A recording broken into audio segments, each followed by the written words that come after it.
Throughout history, freethinkers have outraged the religious with their wacky ideas about the virtues of free speech, reason, and of course, eating babies. Now, God is dying, and it's time to dispose of his remains. From the pits of hell, Satan sends two puppets of the imperialist West and the Zionist Jews against God, Islam, and tiny kittens to bring you their propaganda and conspire for a new world order. This is Secular Jihadists for a Muslim Enlightenment with Ali Rizvi and Armin Navabi.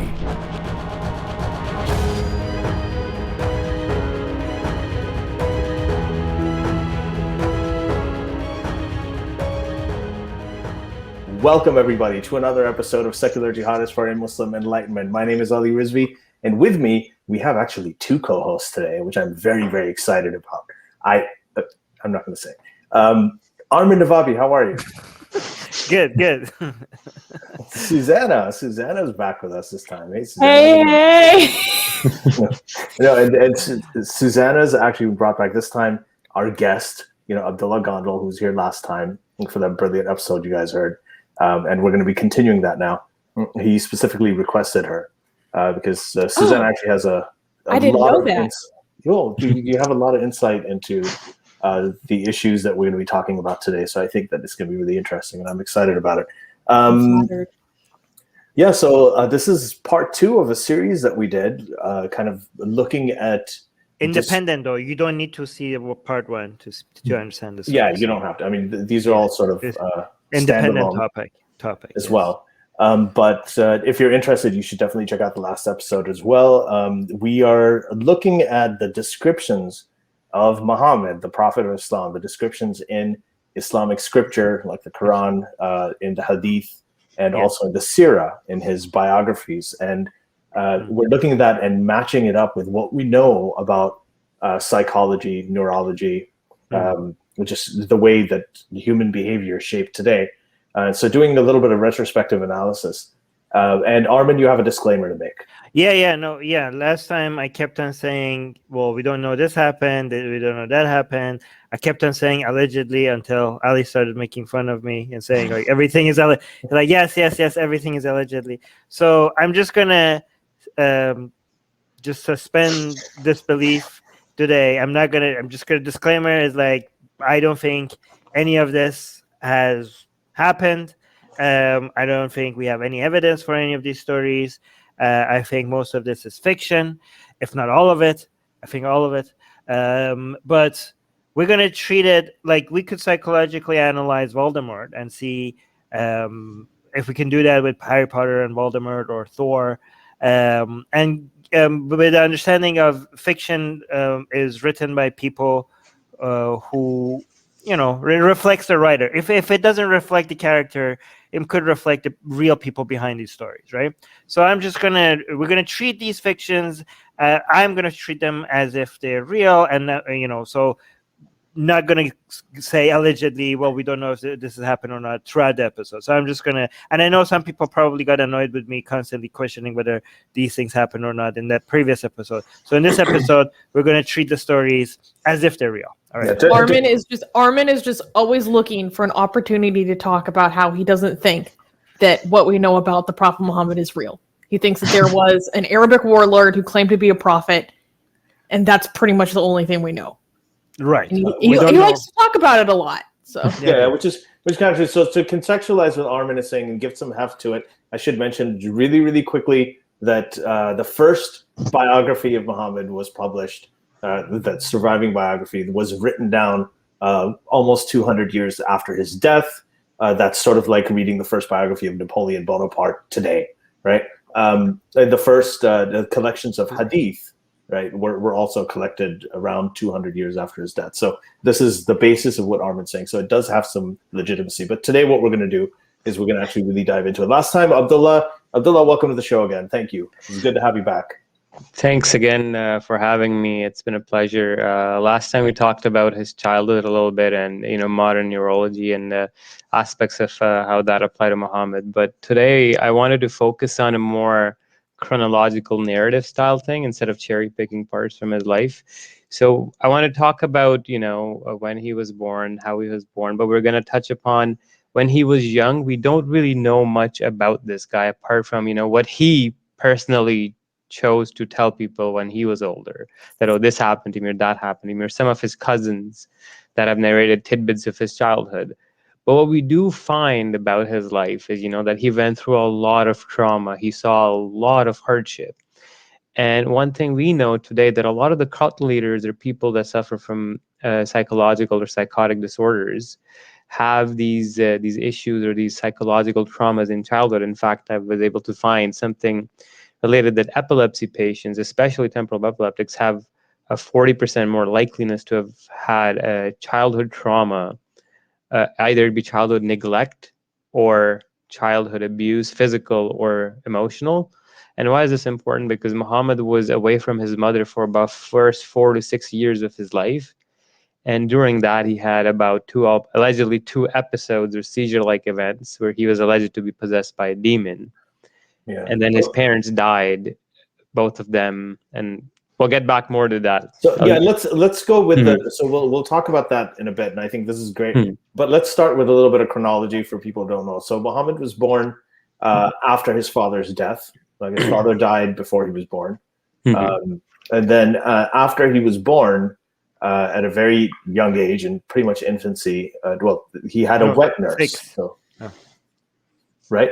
So but he was sent to Halima, right? Halima, his wet nurse. So his mother wasn't even around during that time.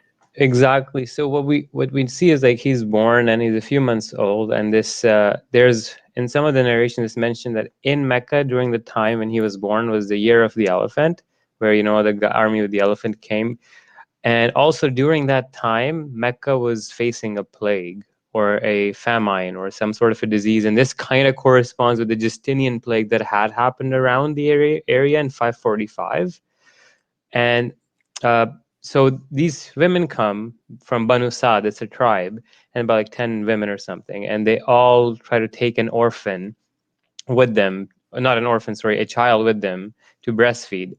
So the Islamic literature books claim that this was a tradition and a norm, that everybody would just kind of give their kids away in infancy to these women who would just take these kids away for like 2 years and breastfeed them. And like this was happening willy-nilly, right?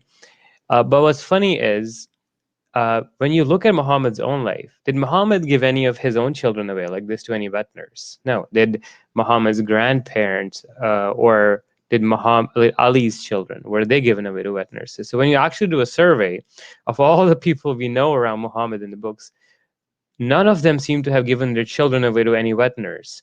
So you kind of quickly realize, okay, this wasn't the norm. This might have been an anomaly. What about people from the older generation? Like his contemporaries are older. Were they given away? Do we have any information on that?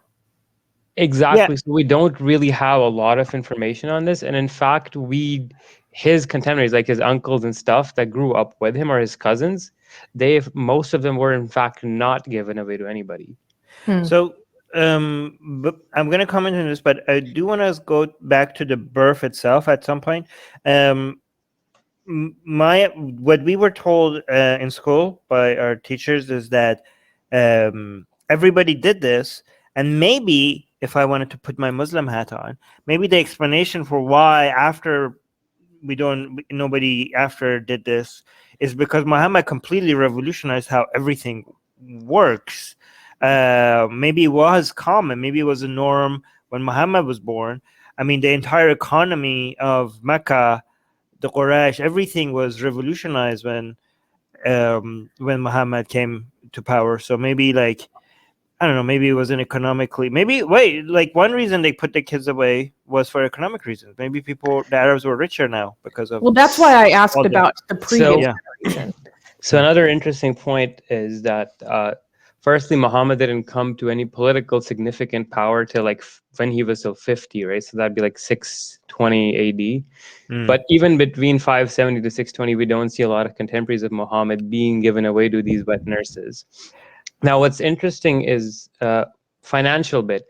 Muhammad's mom was a single mother, and she first gave away Muhammad. So one of the interesting bits is when these women came to Mecca, they were first presented Muhammad, and he was presented to the women 10 times as per the sealed nectar, and all 10 women rejected Muhammad, citing that he's an orphan, and an orphan will give us no benefit, and his father will be able to give us no capital income or anything. And Muhammad was rejected by 10 different women, till the point Halima was sad that she'd be returning without a child. So out of pity on herself, she decided to take Muhammad. So what we see first is, why was Muhammad's mother so adamant that she presented her child to 10 different women? After being rejected, the women left, and then the lady was feeling bad. She came back, and then she still gave her child away. So that's something that's interesting, is maybe Muhammad's mother wasn't that well off, because especially divorced widows or women that are single like this wouldn't have a social status, that give them good opportunities later on in life. Well, she wasn't divorced or like single. I feel like that makes it sound like she was never married. She was widowed. She's widowed, yeah. Okay. Is it? I heard like these are things that we weren't told when we were kids, but now we're learning about them because of stuff that is in, other Muslims are saying. Is it true that there are some narratives that say that Muhammad was, like, Amina was pregnant with Muhammad for 4 years?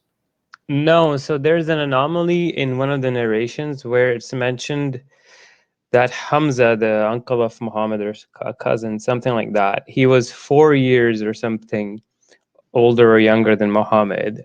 And then another narration says that Muhammad and his mother were pregnant at the same time. So how can he be 4 years younger than his little nephew, but be born or be pregnant at the same time? So this was a discrepancy. Most scholars say it's just part of the corpus and how hearsay goes, and it's just a very singular narration. But yeah, I don't think it's true that he was 4 years, or that some people use this narration to say that Muhammad's dad could have been somebody else instead of Abdullah, and that What about the story? How authentic is this according to Islamic canon, that Muhammad's father, the night that he impregnated Amina, before it, there was a woman in the street that saw Abdullah, and he saw a light in Abdullah, and that woman wanted Abdullah is Muhammad's father. That woman was like, "You need to have sex with me right now, because because there's a light in you. Can you come to my home and like give me that?" The lure on your face. That just happened to me yesterday. I mean, Abdullah was like, "This, go away from me, weird." I've read this story in Ibn Nur on my face. Yeah, go ahead. I read this story occur in one of the earliest versions of the Muhammad Sirah, and also in Ibn Kathir as well, as retold. And it's very weird that I do think I need to, because you guys know what I'm talking about. I do think people are like, let me just finish it. So the lady, that Nur, or that light in Abdullah, was supposed to represent, I don't know, apparently Abdullah was carrying the light that ends up being causing Muhammad. So that woman in the street who wanted to have sex with Abdullah was like, "Oh my God, I need to get this light inside me," right? And Abdullah went what they called a glow job at the time. Abdullah instead went and had sex with his wife, and that's how Muhammad was born, right? So this is I do think like Muhammad, if it was based on a real person, what his birth is missing is a miracle birth, and maybe like these things in the surah, these additions later. Like Jesus's birth was so miraculous, and so there's so much mythology and fantastic, romanticized narratives around how Jesus came to be. And Muhammad was like, "Yeah, I'm gonna give." But so I feel like this is something that whoever wrote the Sirah was feeling like, we need to add some. We need to sex this up. Like this is like this. If you actually read those same stories, it tells you that that lady saw Muhammad's dad and was like, "Come to me," and I'm like, "No, I'm not good. I'm busy." And he goes and gets married to Amina, and then the stories say that he effed her right on the spot there and then. Like he married her and he couldn't wait. And it was from that one time that she got pregnant. And they're pretty explicit about saying this. And then he just left for his journey to Syria, Palestine, wherever he was going, and died. Whoa. Wow. Yeah, that's pretty Wait, intense. Like a rabbit. What? Whoa. Yeah, it's just. Yeah, but so- his miracle birth, talking about that, is very interesting. Where, so we obviously know there's going to be exaggerations there, because they say that when he was born, the palaces of Syria were shattered and the terraces fell, and like the whole necks of the camels in Basra were illuminated by the light coming out of Muhammad's mother's vagina, and it was just bizarre. Like, yeah, you read the stories there, like there was a light coming out of her vagina as Muhammad came out. The light came with him and illuminated the castles of Syria. Susanna, that's an idea for blasphemous art. Muhammad's birth. We should. Okay, we're gonna make. Okay, this yeah, you a- guys take that offline, please. Yeah. All right, let's go on. Jesus But Christ. anyways, yeah, so these kind of narrations are there, and then like obviously Muhammad, when he came out, now out of all of these, we have few things that are told to us. As soon as Muhammad's mother gets pregnant, she says that she starts seeing these flashes of lights and hearing voices and stuff, and that's very weird. And then she reports that this was a very, very light pregnancy, as in like she didn't feel it much. And one thing she herself, apparently this is classed authentic by certain scholars, and actually a few muftis gave a fatwa about this too, that Muhammad's own mother says, I'll actually read it to you guys, that when he came out, he did not come out like a regular newborn. He came out on his hands with his head raised towards the heaven. So she even narrates that it's not a normal birth. And what's indicative is here that like newborns can't really lift their heads up. So why is his head raised towards the sky? Again, it's a bit speculative to say what it was. It could be facial presentation, birth, and whatnot. And then they mention two other things right next to it, is his umbilical cord was cut off. And another thing mentioned right away with it is that he was born without a foreskin. And that is I remember apostate. that. He was born pre-circumcised. Yeah.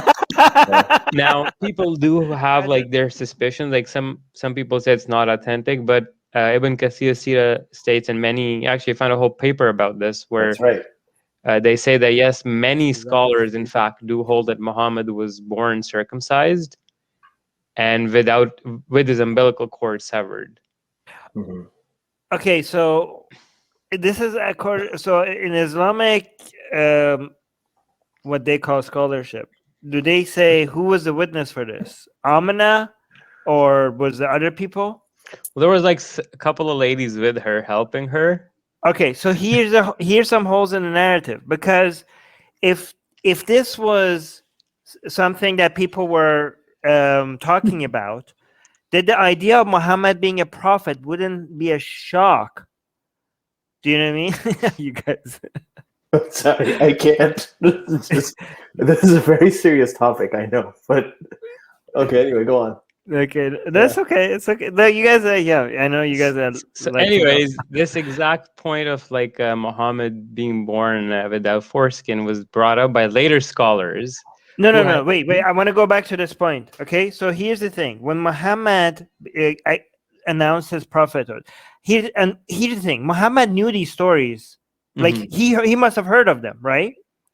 This is what I'm saying. These people who wrote these stories, they didn't know how to write stories, because when he heard Gabriel, right? When he heard the first revelation, and he was like, "Yeah, you're a prophet. You know, you're a prophet, Harry." No, like Muhammad. So I'm a what?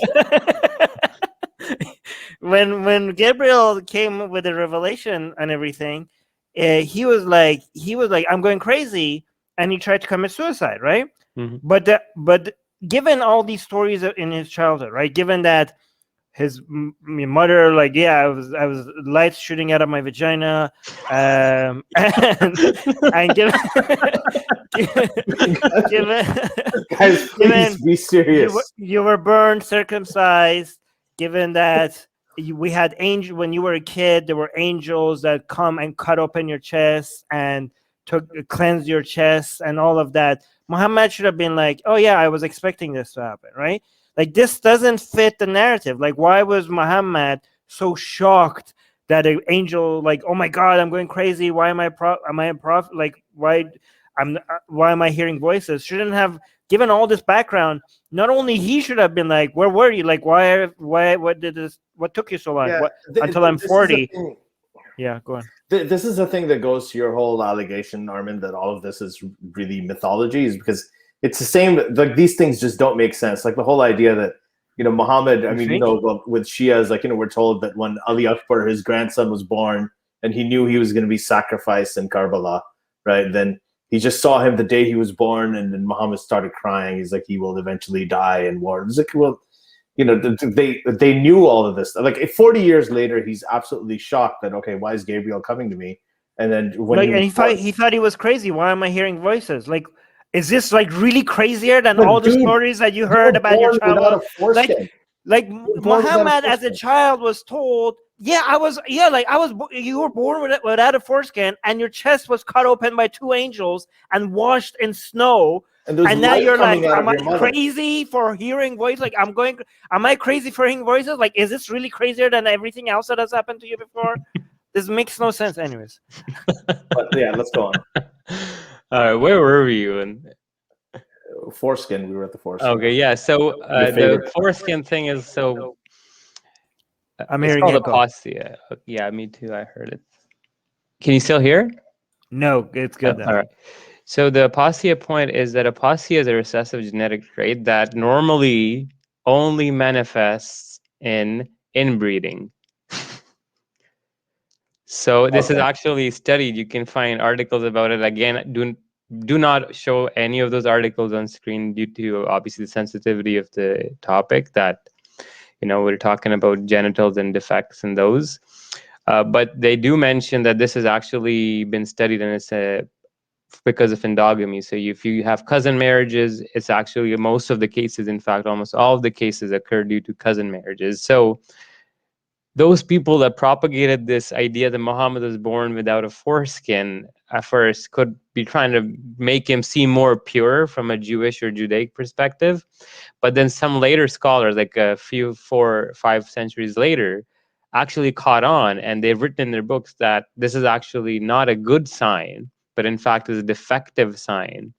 And that does not indicate that the prophet was healthy. The Muslim scholars, therefore, some of them said this is the reason we're rejecting this story. So it's a fascinating side story, just to note that even his birth has this controversy around it.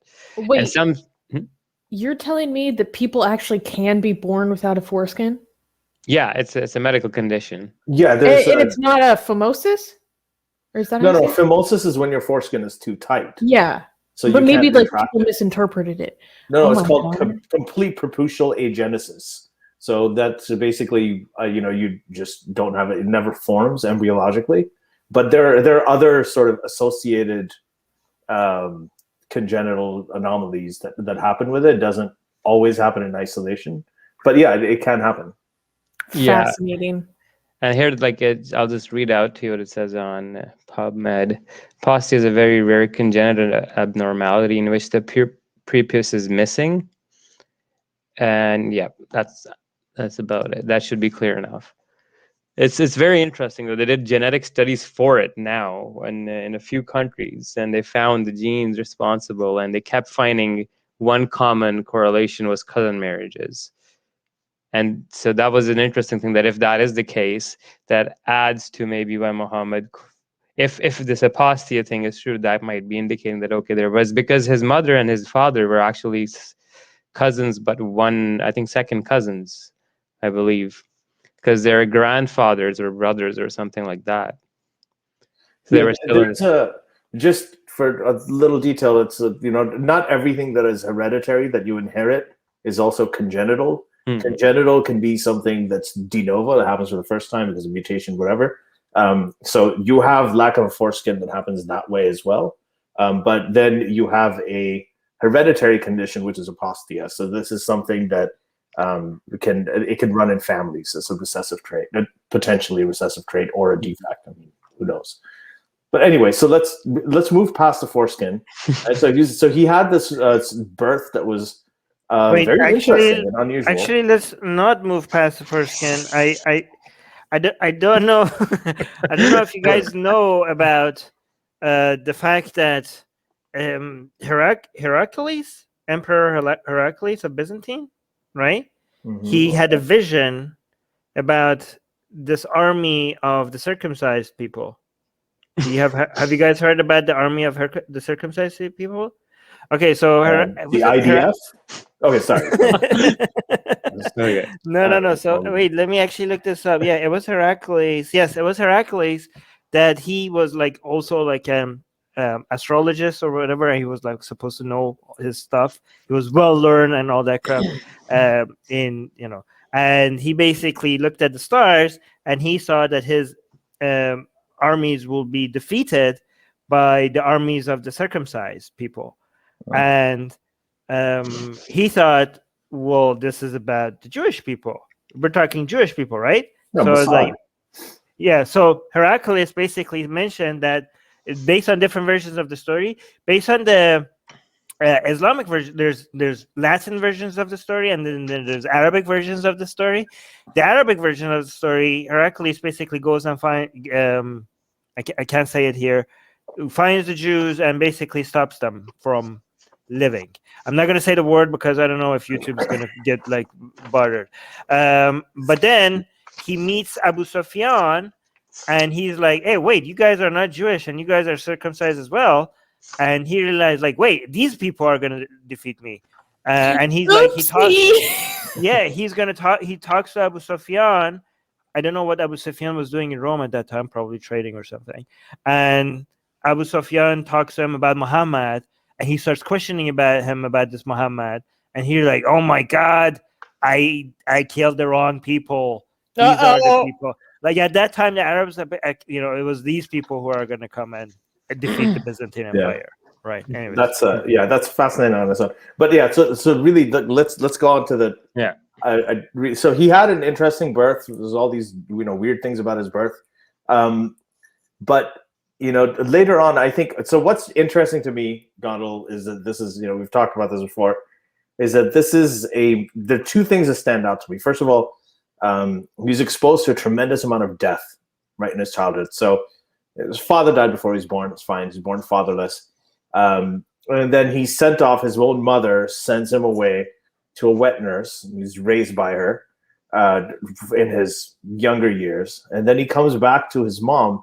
And then his mom dies when he's how old? About 4 to 6. Because we don't know which calendar, like the lunar calendar, and there's a variance in the date. Yeah. Right. So he's 4 to 6 years old. Another thing that happened in the middle was, so his mom forcefully almost gave him away after being rejected 10 times. She still gives him away. 2 years later, when they're done breastfeeding him, as expected, Halima, the wet nurse, comes and returns Muhammad to Muhammad's real mom. And she says, oh, this kid has brought us so many blessings. Now, the Islamic literature says that they brought Muhammad back, but then apparently they were somehow able to convince her mom to give the child back to them for another 2-3 years or something. Yeah, the sheep kept giving so much milk. Exactly. Now, this is an Islamic way of justifying the story. The Prophet's presence was blessing the sheep there, whatever. But because they were out in the desert. They were herding sheep, right? I mean, this was basically exactly at that time. So it was a very sort of separate, sort of desolate place from the city. So what we were told as kids is that this is the way that the people in the city in Mecca made sure that their children grow up tough and understand the way of the desert, right? So you go and give your kids away to the nomads and outside the city, and you raise them, and the kids grow up in a tough environment instead of being grown in the city. Become like city boys, become this they learn how to the way of life. It's like the Compton of the Jihad province of the Hijaz province. Mm-hmm.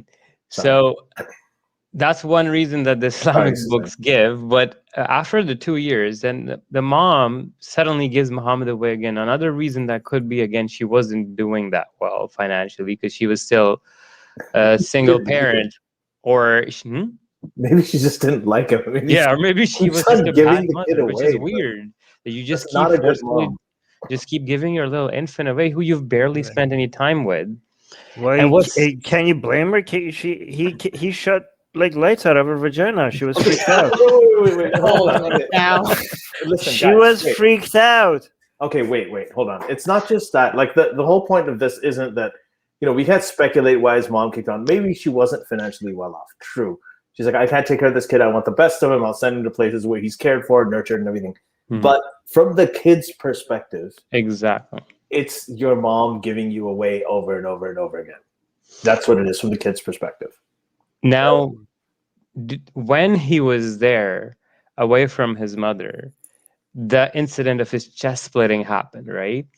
Where like he says that he's there and he sees these two angels in one version, and another version, these two birds come up to him. They seize him and throw him on the ground, and then they play with his belly.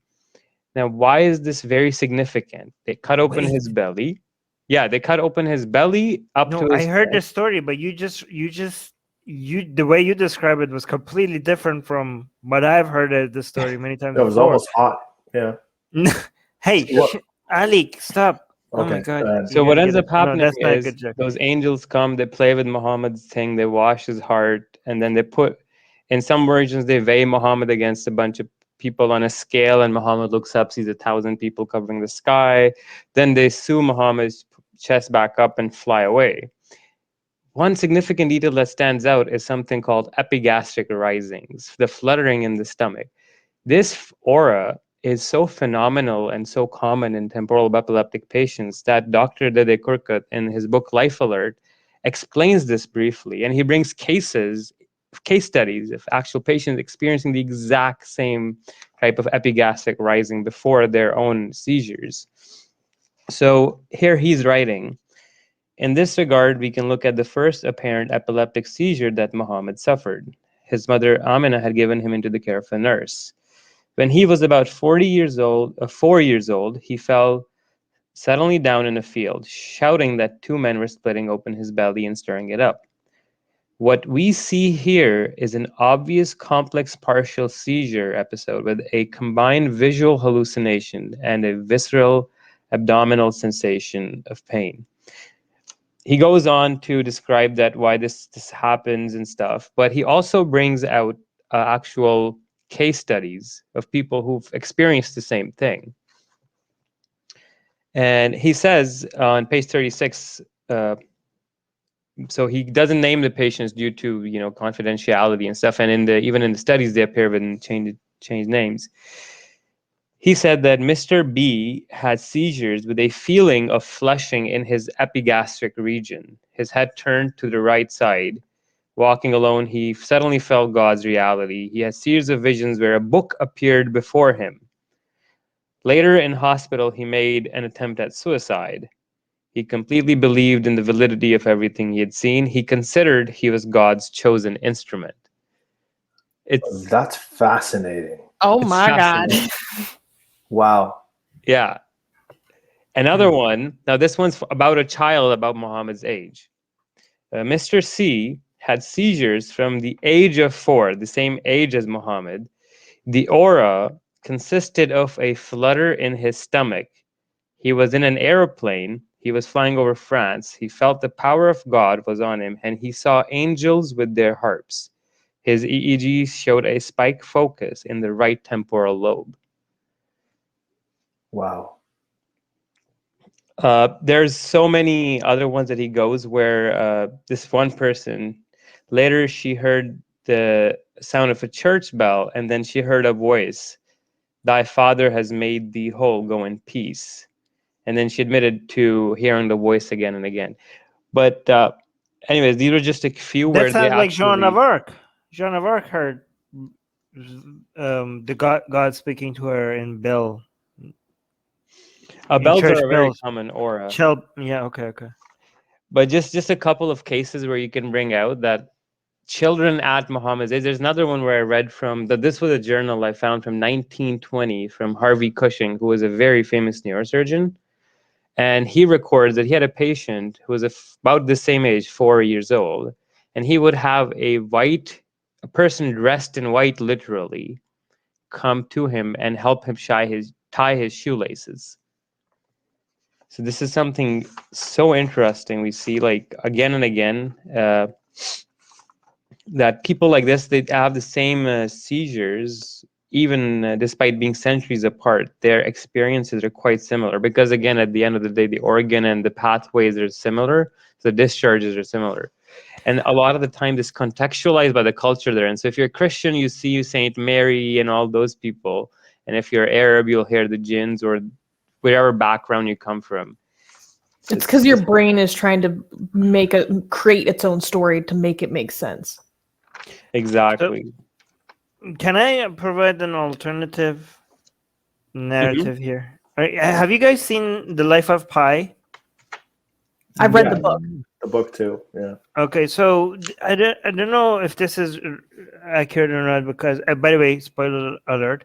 My understanding of the ending, this was a long time ago, is that he had the main person in the story had a traumatic experiences that he changed the memory of it so that he could deal with what actually happened on that boat, right?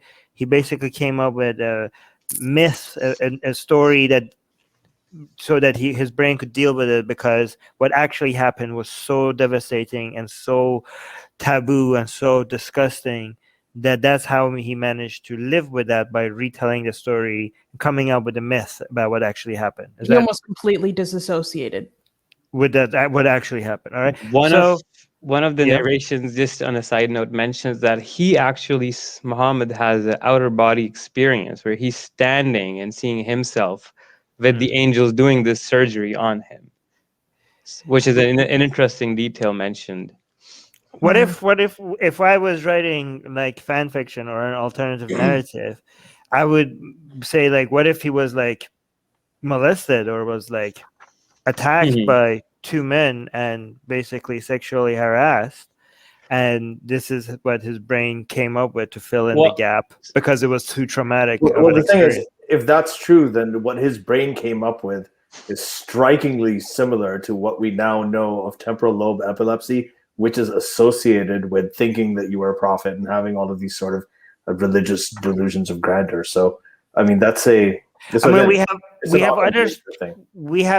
we also have other examples of, like in the previous episode, we discussed him meeting people in his real life and thinking that he's talking to Gabriel, right? And people are like, "This is not Gabriel. This is a real person. This is this guy in front of you." And he thought he was talking to Gabriel. So, like, it wouldn't be unlike other stories about Muhammad. I mean, we can't rule it out, but like, I think that the fact that this description is in sort of Islamic sources, and it's too similar, it's very, very similar to what we now know. That's actually a lot more. It's pretty compelling. I wasn't saying my alternative story is compelling at all. I was just providing fan fiction. Alternatives. We're down with that. We're done with that. Taking a little creative license. Another thing I wanted to mention about the epigastric sensations was, so we have this one other person, Saint Brigida. She lived 600 years after Muhammad or something, and they wrote a paper about her possibly suffering from temporal epilepsy, and they noticed that one of her common auras was that she frequently experienced repetitive movements in the epigastric region, described as movements like from an unborn baby but under her heart. And these movements became more prominent the deeper Brigida prayed. And this person's story is fascinating. If you do read the paper, she wasn't convinced that she's a prophet. Firstly, she had her experience at first 9, then it went dormant. It rose up again at 40, exactly the age of Muhammad. She had her big experiences. She didn't believe that she's actually a prophetess or talking to God. She thought she's going crazy. Then her friend Matthias convinced her that she's actually talking to God. And then from then on, her delusion took place. If you read the paper, like if you read the descriptions, what she saw about hell matches the Quran. It almost feels like I'm reading the Quranic verses translations to you. She frequently gave descriptions of hell. Her descriptions are shocking and macabre. Demons vomit venom of virulent colors. Hideous bodies pass by. The demons have tridents and claws which they plunge into the hearts, stomachs, and feet of victims. They scream like lunatics. One devil ravaged a couple that had married without the church's ordination, so that in the end everything looked like a ball. The demon's cat soul stabbed them and then crushed them between their teeth. Wow. Yeah. And these are all descriptions, like, you know, you've heard when Muhammad went on the Miraj, the night journey, he saw these people's heads being crushed by rocks over and over again and being thrown. And then the Quran said they drink pus and they're put in hooks and stuff. It's very similar to what happened. It's also very similar to Venom for Marvel. For Marvel, yeah. So I know you probably have loads of other examples of this description. Yeah. But let's, for the interest of this, let's move on to the next. Yeah, let's move on. So this is interesting. So far, what we have is this like really quirky kind of birth, right? We have, dead father, mother keeps on giving him away, comes back, she gives him away again. Then finally, when he comes back, she dies when he's very, very young, and then he's given over to his grandfather, Abdul Muttalib, and after just a few years. Like 2 years, I think. Yeah. Grandfather dies too. So everyone who he's raised by is either kind of giving him away and outsourcing him, and the other people, like when he actually sticks around with them for a little bit, they just die. And he's seen all of this stuff happen before he even turns 10. Exactly. Right? And at 10 years of age, he has another incident where the two angels come back and split his chest open again and wash it again. Wait, what? Jesus, these angels, man. This happened 4 times. Wait, I only heard about the first time. No, it happened the one time when he was young with his nurse. And that's one of the reasons she immediately returned him, because her wet nurse's reaction to Muhammad having his chest split open was they thought he's going nuts. He actually went insane. And the words they used were that he was afflicted with some side of insanity. And they returned him. Now, here's the funny bit. He's having panic attacks, actually. Yeah, he might be. He's a poor kid, right? He's having all these issues. So he's returned to his mother, but they suspect he's had like demon possession.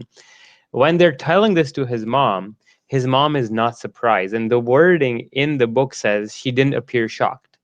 And the reasoning she gives, he literally, Armin, I'm not kidding you. She said that when I gave birth to him, lights came out of me. So he couldn't go crazy. She actually just gave that reason. Wow. Yeah.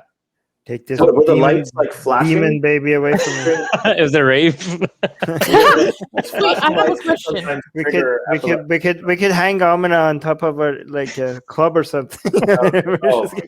Wait, when his chest was split open 4 times, was it to make him masoom every time, or only like the first time? So the rationalizations go that the first time was so that any afflictions or his tendencies to do bad things will be removed till he gets to the age of adolescence. At the age of 10, when it was done, it was to preserve him in his teenagers, right? So for each stage of development, he needs to re-up on being masoom, okay? Now the third time, this is not known as well. The third time it happened was when the first revelation was given to him. So the whole incident where he says, Iqra bismi rabbika, read in the name of thy Lord. It was accompanied not just by him choking, but by his chest also being again split and washed by the angel. Wow. Yeah, so I have 3 fatwas for these. Wait, is this fatwas or siras? So these are from the siras, but they are like Islamic websites where muftis are explaining and claiming that this actually happened 4 times. The 4th time, it repeated again when Muhammad was going on the night journey to the Isra and Miraj, where before the Buraq came to him, he had his chest opened again and washed his heart. and then the angel appeared with the whole So wait, shenanigans. so that means, are you suggesting that you can't find this explicitly written inside the Sirah? This is modern interpretations by new fatwas by modern scholars of the Sirah, or do No. Yeah, no. These are in the Siras. It's just that the sources are obscured, that they are not available. So just to add credence to it, I can locate the stories myself, but I have scholars quoting these sources, and they're calling it authentic. That's the which whole Sirah are we talking about? Ibn Ishaq or Here, like I'll show other? you. No, Yeah, like so- just want to know. You don't need to show me. Just wanted to know, like, the source. Is this like obscure sources, or is that like the main Ibn Ishaq No, as written it's from the earliest sources, yeah. Okay, so it's as written by Ibn Hisham. Perhaps, and then some of them, their recension to Tabari, that was like a 10th century scholar. So some of Ibn Hisham came through him, so some of them are there. So just to be totally honest with everybody, Muslims don't completely accept everything in the Sirah, right? Like, there's no Islamic school of thought, whether Shia or Sunni, that buys into the Sirah wholesale. Like, the only way that the things that they put their stamp of approval on is Sahih Hadith. They do look at the Sirah, and they for references and maybe to see what's right, but they don't accept, like, just because something is in the Sirah, that doesn't mean that it's fully part of the Islamic canon, right? Is that fair to say? Yeah. Okay. Suze, you had your hands up. Well, on a different note, I was just sitting here thinking about all of these broken, or not even broken, just ripped out from underneath him relationships in early childhood, even from basically his infancy. I mean, this just has like attachment disorder written all over it. That's a part of it that I'm actually most interested in. It shows up in the Quran a lot, actually. If you notice that the first little bit of fixation of his revelatory period in the chronology, how it was revealed, is constantly fi Surah Duha, we found you as an orphan, and we found you as a person in need, and we helped you. So we keep referencing, why does the Quran overly emphasize about orphan rights, or eating the wealth of the orphan is like eating fire in your own belly? But it doesn't use these extreme examples to describe other forms of transgressions that it could. So we see this ideation about Muhammad talking about the hardships he might have experienced, and he's projecting those through his revelation. What's a daddy figure, right? Like, I mean, like, you don't have a mom, dad, you find God. Like, it's really, I mean, that might be a little simplistic and speculative, but so I find that part of it really interesting. I also find the part that when he was young, I mean, he didn't really have any male figures around him until Abdul Muttalib, right? So he had Halima, and then occasionally he had his mom on and off. And it's, to me, it's kind of interesting how the earlier part of his life and his marriage to Khadija might have been shaped by that too, because Khadija was also, like, if you look at it, if there's a maternal figure, right, this is going to make, all the people who think that Muhammad was the first feminist, this is going to make them salivate, because like, this is a woman who's 15 years older than him. He's a virgin. She's not a virgin. She's widowed. And she already has kids. She's rich. She's rich, yeah. And Muhammad was refused a couple of times by other women. Well, do you know the story of how they got married in the earliest books, about her getting her father drunk? Yeah, but wait, come again? Wait, hold on. Let me We'll go back to that. Let me go back to that, yeah. So yes, she's rich. She is his employer. She pays his salary. She sends him off to Damascus and everything to do trade and work for her. Somebody contact HR. And she proposes to him, right, rather than the other way around. And he accepts, and she's his financial support as well. So it's actually exactly the opposite, of the woman staying in the home and all that stuff. Now, at the moment, and the whole time he's married to her, he never marries anybody else. And then as soon as she dies, he starts really hitting it, right? Like with all the other women. Yeah, total U-turn. But the thing is, I think that aspect of it, the fact that that's in Islamic history, is really interesting. His exposure to women as his only sort of nurturing and raising source in the beginning, his lack of a proper feeling the absence of his mom. Like, So you're saying he married Khadija because he was looking for a mommy figure? He had mommy issues? Well, I mean, is it implausible? It's the exact opposite. Suzanne's Like got those are the kinds of people who do it. I mean, yeah, go on, Suzanne.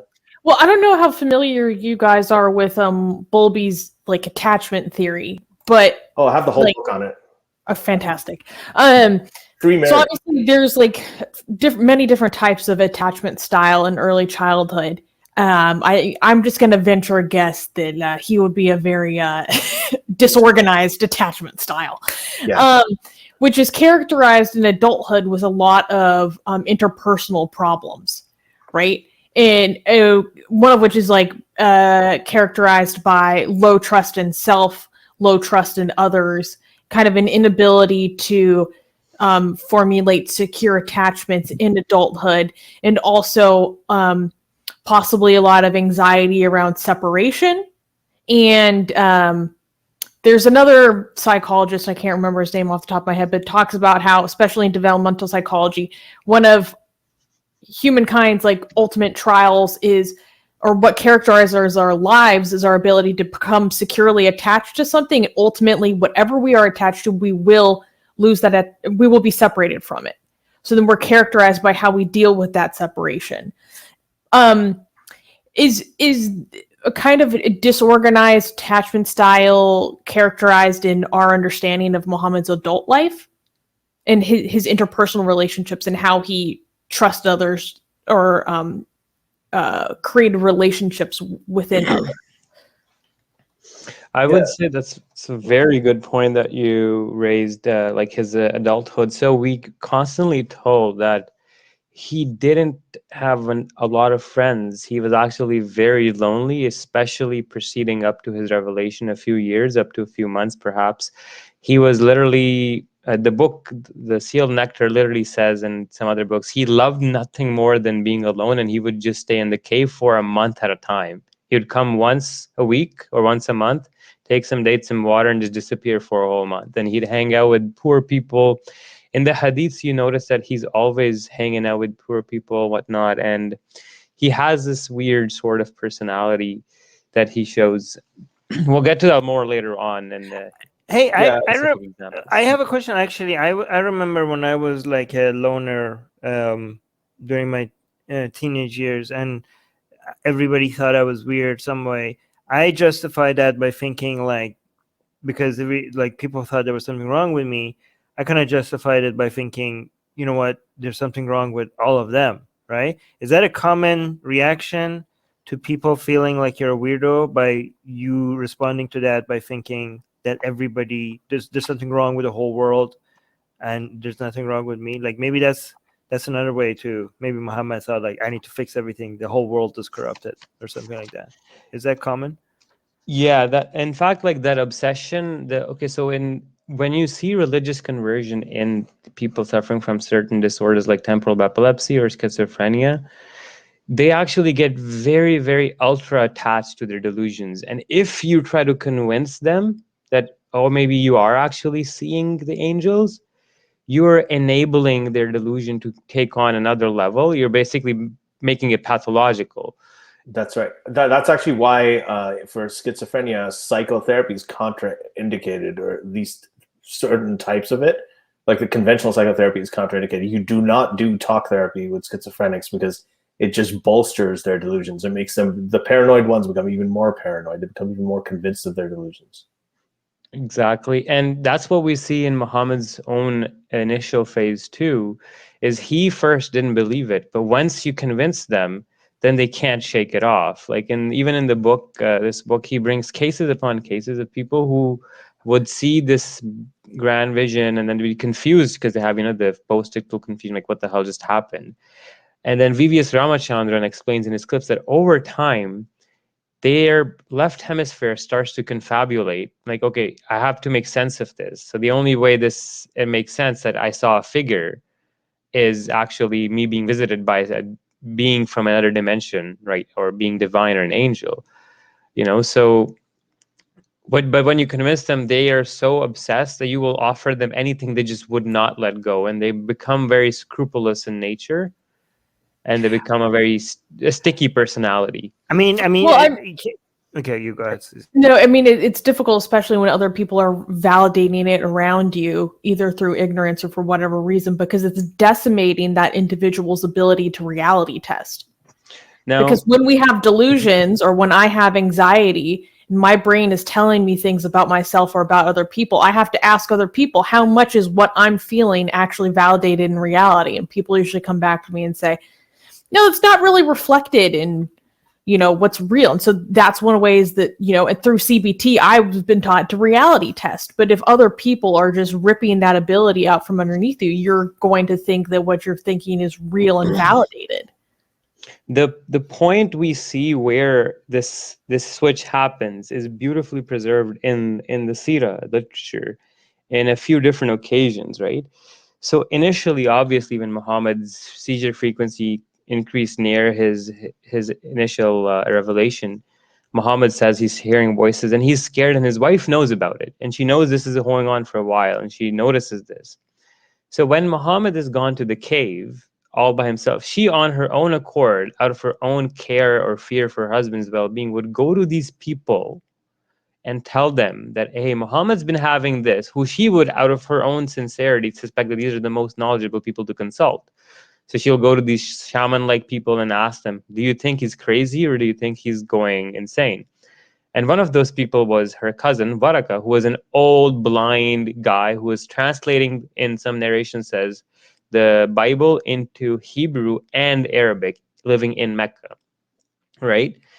And what ends up happening is he tells Muhammad that ask him if he saw the angel or this being in either light time or during the night time, right? Daytime or nighttime. And then Muhammad says, I hear this voice, oh Muhammad, and I get scared and I run away and I feel like I'm going insane. And then the guy then advises him, don't run away, just turn around. And Muhammad says, once I turned around and I fell down.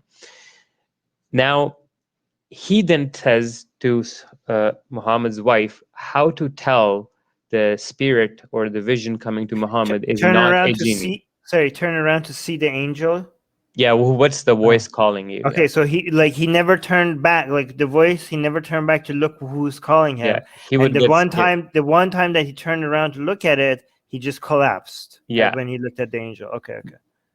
So this should be a movie. So Khadija is told how to test if it's an angel or a demon possessing Muhammad. Because leading up to this, Muhammad was having full-blown trembling and whatnot, and he was being exorcised in some narrations before the Quran was revealed. So Muhammad comes in one day, and Khadija's like, sit on my lap. And when the angel or whatever you see comes to you, tell me. So he sits in Khadija's lap and then says, Khadija, he's here. I can see it. And then she asked me, point to it. So Muhammad points to the thing. And then Khadija's like, can you see it? Can you see it? And then she takes off her head cover. And in some narrations, she exposes more of her body and skin. And then asks Muhammad, can you still see it? And Muhammad says, no, it's gone. And then she says, this is the clutch. If he was a Satan, he would have stayed because the demons stay and watch naked women. But if he's an angel, he left out of shame and modesty from seeing me. And this is mentioned in so many early books that this was a test that Khadija did to convince herself and Muhammad that what he's seeing is an angel. Yeah, angels have haya. Wait, but that's like the number one thing you don't do with, say, someone who's a schizophrenic is say, point to where it is. Exactly. That's the number one thing you don't do. It will screw with someone's mind. Well, that's why we have Islam today. When you were telling me the story, when you said like, Khadija was telling him, point to me where he is. I was imagining like this horror, like the dark background with the music, like like some really scary background noise. This should be a movie. This should become a, oh my god. Wait, we should make this a blasphemous art. Khadija is becoming naked. We have blasphemous art. I think the fact that you can't have imagery of any of this stuff, and that's not allowed in Islam has probably helped preserve the faith over all these years. Because if you could actually have imagery of all this stuff, like it just sounds wow. Now, one of the interesting things is the whole guy who told Muhammad, the cousin of Khadija, right, Waraka, after Khadija had performed her test, took him to Waraka, right? And his own suspicion, the learned Christian guy said in the Secular literature that he even suspects Muhammad might be tricked by a devil who's trying to imitate Gabriel, and this is common and turns people of sound mind insane. Like, these are his words. So even the guy who was initially trying to convince Muhammad he's a prophet, that old shaman-like guy, had his own suspicions at first. Okay, we need to go to patron questions in the live chat very soon. But before that, I do have to say, if we buy into any of this story, I could completely see why somebody who is hearing voices, once they buy into all of this being real, the resistance to any of this being fiction would be so. I mean, accepting it that if you had to choose between, am I a prophet? These are angels. There's something special about me, or you're a crazy person. Right? As soon as you go into maybe accepting that you're special and you're a prophet, having that entire everything about what you're seeing and what you're hearing crushed and being told that not only you're not special, you're broken, is such an uncomfortable reality to have to face that you would go out of your way to not have to face that reality.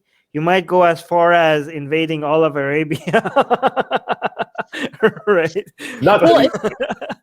It's really interesting you say that, though, because with people who experience mania, which is different than epilepsy, but it does contain psychosis or can contain psychotic episodes, breaks from reality. A lot of people who experience, or many people who experience mania, don't like treating it, because the actual feelings of mania, because of what it's doing to the chemicals in your brain, make you feel fantastic. You have extreme feelings of grandiosity. And also, I mean, especially in bipolar disorder, then it comes with the crash that comes afterwards. But there's a lot of impulsivity. There's a lot of other things that are clinically characterized with it. But a lot of people, many bipolar people I've known in my own life, they are not good at keeping fidelity to their treatment schedules. They're not good at taking their mood stabilizers because the feelings they get from mania are so good. And it's the same thing. It's like, I don't want to feel like I need this. I don't want to feel like I'm broken in this way. But that's common for a lot of people with mental illness. They don't want to feel broken. But that the grandiosity is what caught my eye, and what you were saying. A lot of people don't want that to end. That's the thing. And I know we're at time right now, but that's a good point, because that's the thing with mania. It's positively euphoric, so people will go off their lithium, they won't do it, and they don't have insight. Like, how obsessive compulsive disorder, what you're doing is irrational. If you have schizophrenia, you have mania, you don't have the insight. You don't think what you're doing is abnormal. You think it's all very, very real, and that's why you have those delusions. So it's and we should, I think, the aspects of that we should discuss, and also narcissism. The narcissism that happens with any kind of cult leadership, and we didn't get a chance to get into that. Just before I just want to continue from Susanna's point about the blissfulness that they feel, and they want to keep feeling those experiences. This is from the Seal Nectar, the award-winning book. Muhammad, when he got the first revelation, he had pauses in revelation. A few months, some say a few years. And during that time, he would become suicidal, because he would long for the revelation. So here it reads, meanwhile, the Prophet was caught in a sort of depression coupled with astonishment and confusion. In Bukhari, it's recorded that divine inspiration paused for a while, and the Prophet became so sad, as we have heard, that he intended several times to throw himself from the top of the mountains. Every time he went up the top of a mountain in order to throw himself down, Angel Gabriel would appear before him and say, "O Muhammad, you are indeed Allah's messenger." Whenever the period of coming of the revelation used to become long, he would do as before, but then Gabriel would appear again and say what he had said before. So what we see is Muhammad would actually become, he's depressed that, oh, why is the angel not coming back to me? Yeah, he's definitely cycling. Yeah, cycling. Okay, so you guys have like nerdy phrases for this. When I first remember when I first read this story, my terminology was a toxic relationship with Gabriel. I felt bad. I felt really bad for Gabriel. I was like, this is like kind of like a boyfriend or a girlfriend that every time you don't go visit, they text you like and say like, if you don't come right now, if you don't come right now, I'm gonna do it. I promise. And then like, oh my God. And then you have to show up to their like, okay, I'm here. Please don't. Like it's like Gabriel is like, I think was forced into making, visiting Muhammad, because every time Muhammad wanted him, we would just threaten suicide. Or it sounds like someone with bipolar 1. Like that's I think the thing. Like it sounds like bipolar 1. It may not be. I mean, it could be a lot of different things. I mean, he could be just cycling. Another thing, milder forms. You've got bipolar 2. You've got cyclophobia. There's a lot of other things on that spectrum, but it does seem like he's going through these phases of this sort of rich delusions of grandeur, and then this sort of coming down into this deep depression. Maybe Muhammad was supposed to be a minor prophet, but he was so suicidal that he forced Gabriel and God's hand into making him the best of prophets. If you don't make me the last prophet, I'm killing myself. He ended up being very. You're never gonna love anybody like the way. Like this is promise me, nobody else. The ultimate manipulation. No, people who do have bipolar disorder and who are also also happen to have a good dose of narcissism, they tend to be actually quite successful. Bipolar disorder is associated with higher average IQ levels and intelligence levels. They are better when you really, really believe that you're at the top of the world and other people believe you too. So you can have a lot of cult personalities who tend to have bipolar disorder. Yeah. Just wanted to add so Dr. Dede mentions the psychosis that shows up in epilepsy can at times mimic the psychosis that shows up in schizophrenia. But he mentioned something very interesting, is there's the post-ictal psychosis. And what we see a frequency of seizure-like activity increase near that big event of Muhammad's first revelation. He has that chest splitting, being choking, can't breathe, comes to his wife running, falling to the ground, trembling and shaking. And then there's about a year or 6 months or 40 days of no more revelation, right?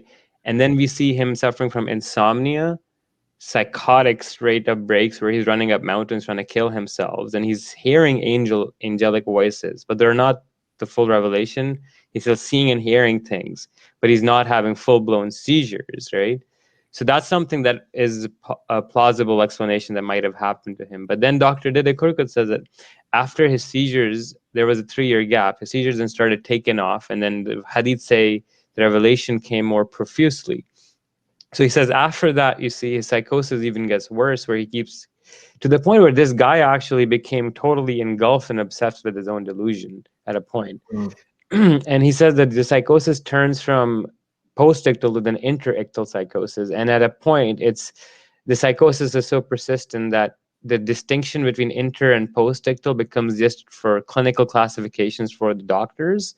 But in fact, these patients are basically having psychosis between seizures and the whole time. And they sometimes spend their whole life, if not treated, living in this seizure-like state, psychotic state, if they don't get the medication. Guys, we need to go to patron questions. We have 3 patron questions in the live chat. Ghost Bunny saying, Susanna had said how to. Okay, Susanna, this is for you. You want to read this? Off-topic question to something Suzanne had said. How do you tell someone that their feelings aren't valid in a certain situation without sounding like you're gaslighting them? How about you ask me that next time on Atheist Republic Q&A?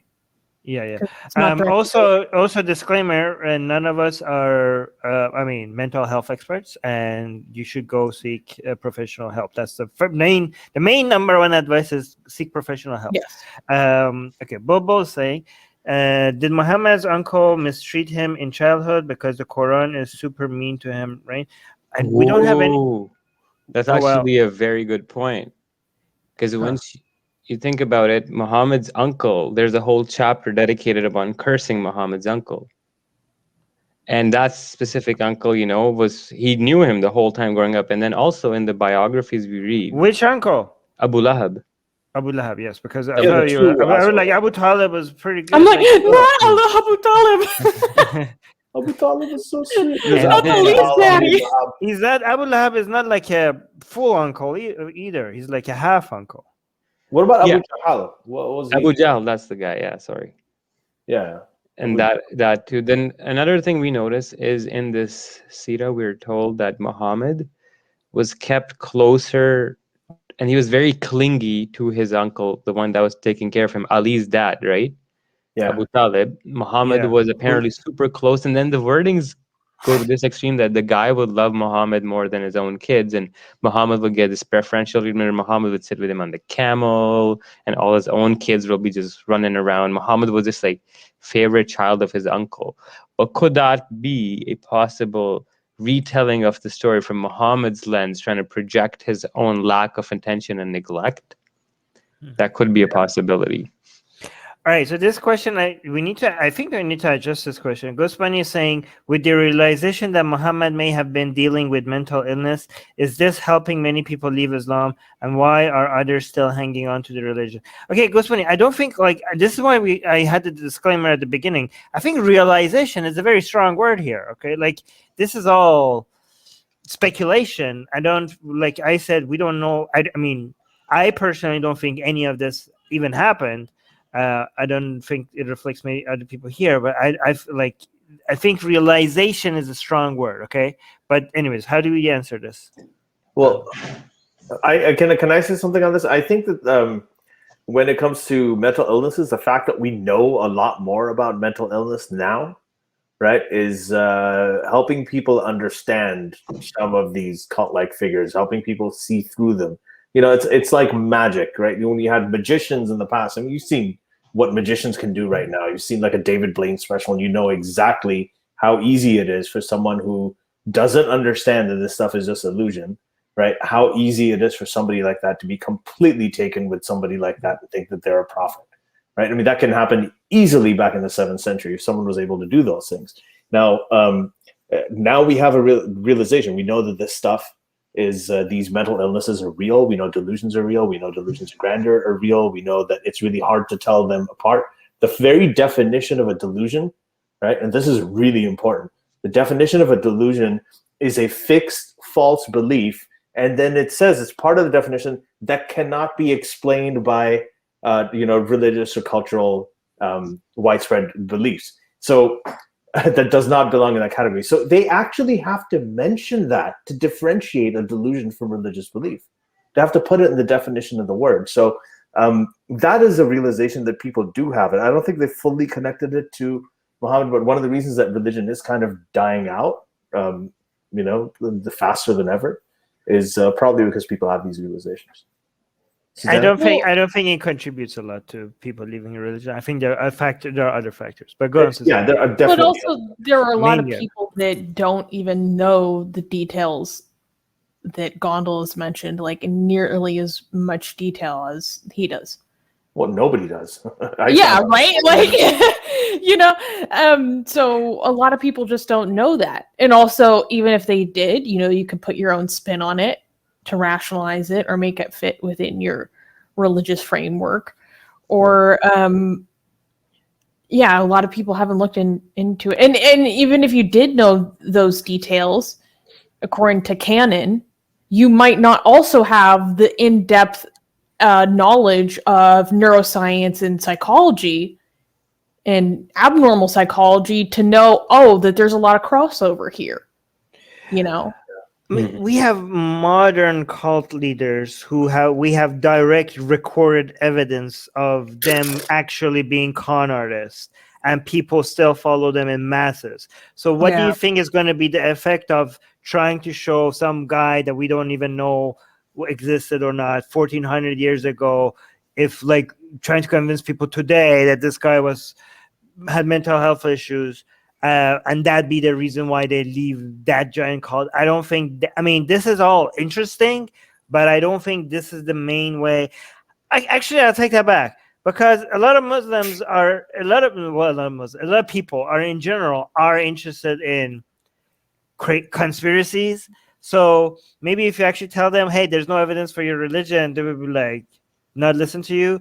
But if you tell them, like, let me tell you a story, they will be like, ooh, this is interesting. So actually, maybe the interest factor might get, like, even if we have less evidence for why Islam is nonsense than better ways of tackling Islam, because of how interesting this is, we might actually get some people to listen. You know what I mean? So I don't know. You're not wrong. You're not wrong. Yeah. Anyways. Anyway, Ali wanted to talk about the narcissism aspect a little bit, right? Well, we need to end this. Well, we here. gotta end this right now. But Gondal, where can people find you? Yeah. You can find me on my Twitter account. It's the Twitter handle is xgondalx, or my Facebook account Abdullah Gondal. And I make videos or do the Two Abdullah show on Abdullah Samir's channel. We might be doing an episode this weekend as well. I'm also working on this documentary on the mental health of Muhammad, in which we'll be taking an extremely deep dive into his life before prophethood, during and after, and how he died, and trying to analyze him from a neurological perspective. Ali will be there, and a few other people. The preview I've already released for that, and I have a question. Is any chance that you and Abdullah Samir are ever going to go do a deeper dive into looking into making content about the historicity of Muhammad and the early caliphs? It's not my area of expertise, but I do want to eventually get into, like, there's this Umayyad and Abbasid Caliphate, and there's a pocket of 100 or 150 years where there's next to nothing. We know absolutely nothing, right? So there is lots. We do to have learn. something, but very little. Yeah, very little. Yeah, and I would definitely need to learn. Like, I have been watching videos of this YouTuber I think it's called Mamluk. He's making some good videos, researching it. I want to get that book from Professor Sean Anthony, Muhammad and the Empires of Faith, I believe. Yes. Oh, yes. I just recently showed that to Susanna. I was like, I need that. It's fascinating, and actually I like that person because Sean Anthony is somebody who has a revisionist view of Islamic history, but he's not less revisionist. Like, he's not like aggressively trying to say everything. There's nothing there. You know what I mean? If you look at the people that are getting the most attention are these anti-Islamic Christian content creators, and some of them are people who accuse Ali of being a secret jihadi. So I don't think that the most I don't think that the most trustworthy sources, right? I don't know.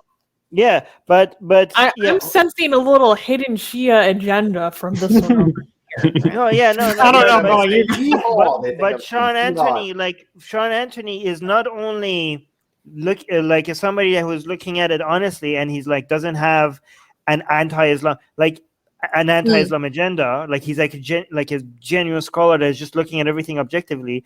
He's also very optimistic about what we could potentially know, without trying to make what we potentially know about Muhammad match what Muslims say, and without completely dismissing Islamic sources, because he doesn't trust everything he sees. He does think that Islamic sources must reflect something that actually happened, right? So, and he's very optimistic about going forward, doing scholarly work, what can we find out, instead of being aggressively biased into trying to making it Muhammad completely like completely throwing it out. You know what I mean? Like he's more of like this is the people I'm talking about. Robert Spencer's book, right? I read this book. Did Muhammad exist?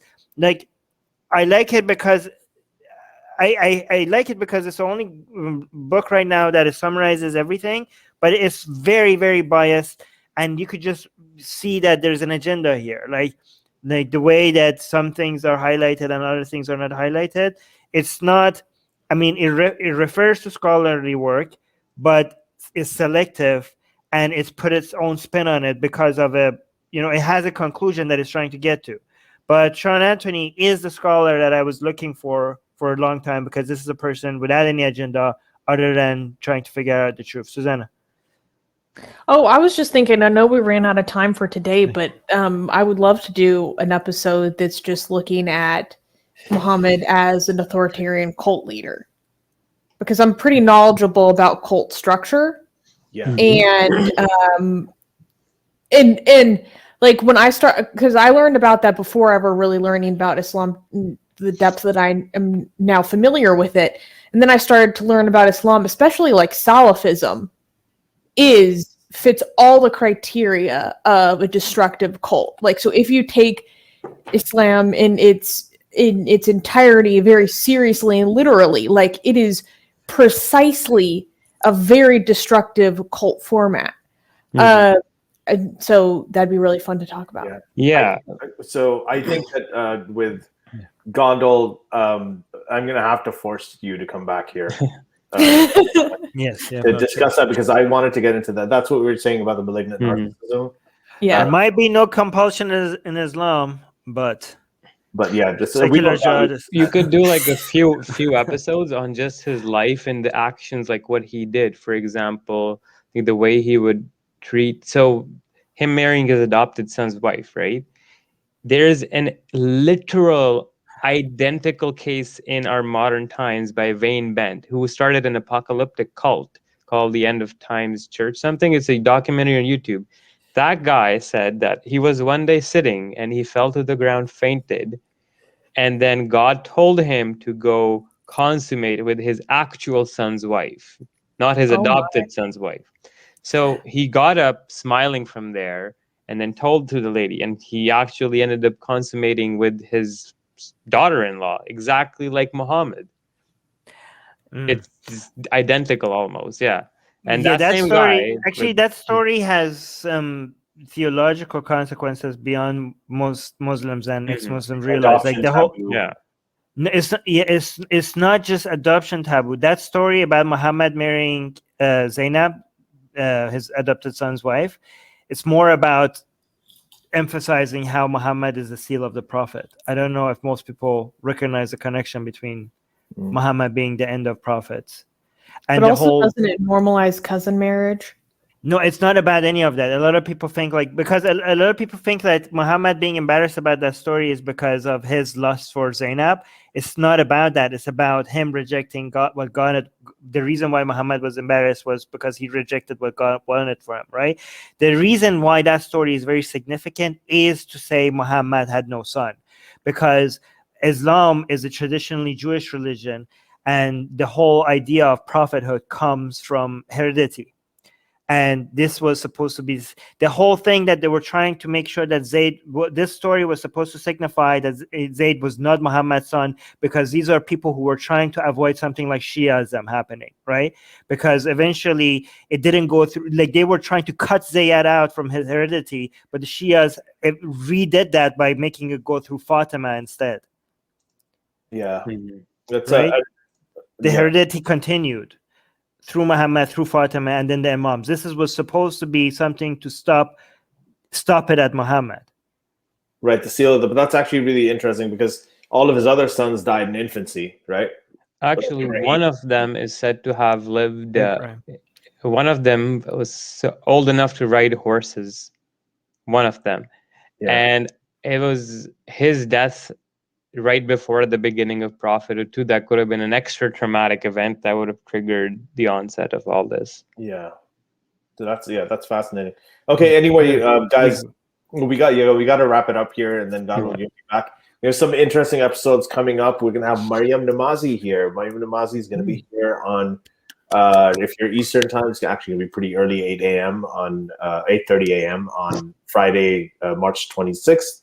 And we're going to talk about the new documentary about women leaving Islam, and we'll also talk about some of the recent things that she has been up to, her critique of Ayan Hirsi Ali's book, and several other things. So watch out for that one. We're also going to have Jimmy Bungash is going to be back. Yay! Talk about his viral article now that was published by Dawkins approved. Dawkins approved, yeah, about Islamic homophobia, which is a really brave thing, as he said, for an LGBTQ platform to do, is to openly publish an article about Islamic homophobia. So that's going to be interesting. And at that point, he'll probably have some sort of backlash and feedback to the article. So we're going to have him on at some point too, and then we're going to have Gondal on for sure again, because we have to talk about so much stuff. I love this episode. I love the last episode. Me I too. look forward to this stuff. I think it's going to be fun. If you guys go to patreon.com/sjme, you can get access. You can watch all of this stuff live and ask questions as it happens on video for as little as $1 a month. All right. So become a patron, gives you loads and loads of advantages. And if not, then to go to iTunes and give us a rating. If you rank us, that helps us become featured. And subscribe to us on YouTube. Share, yeah, and just absolutely assault that subscribe button, and just bang the bell. But this has been great. Go to jihad on that button. Oh, I love that. But there's a lot of things in this stuff I didn't know. It was very illuminating. Well, literally illuminating when it comes to the the like ominous, yeah, the lights coming out of it. So thank you. Laser beams. Yeah. all right, guys. All right, guys. Yeah, thank you. Thanks to everybody who was here and listening, and thank you, Abdullah. We'll see you next time. Bye, guys. Bye. The Secular Jihadists have been made possible thanks to the Illuminati and the covert support of Israel and the CIA. That's what we have been told, but we haven't received our checks yet. If you like what we do, please support us. Share the podcast with your friends. Write and tweet us with topic and guest suggestions. Or head over to secularjihadists.com and give $1 or more for exclusive access to live video. Have your questions read and answered on the air, and more. Till next time, may the flying spaghetti monster be with you.